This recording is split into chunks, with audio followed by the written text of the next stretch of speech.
আসসালামু আলাইকুম রহমতুল্লাহ বারকাতুহ। আজ নিয়ে আসলাম আপনাদের কাছে অনেক মূল্যবান বটিকা। যে বটিকা সেবন করলে আপনার 4টা রোগ থেকে আল্লাহ সেবা দেবে। যেমন অশ্বগুডি ভবেন্দ্র এবং মেহ, প্রমেহ, ধাতু ক্ষয়, যৌন দুর্বলতা, শরীরে রক্তশূন্যতা, পেটের ট্রাবল যেমন কষারোগ নিরাময় করবে।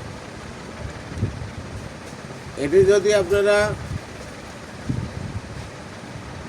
কিনতে চান তাহলে কমেন্ট বক্সে কমেন্ট করবেন, জানবেন, বুঝবেন। এটির এত ভালো জিনিস যা আপনারা কল্পনা করে বাঁচবেন না। তবে এটির নিয়ম আছে খাওয়ানোর। বিস্তারিত জানতে হলে কমেন্ট বক্সে কমেন্ট করবেন। আসসালামু আলাইকুম রহমতুল্লাহ।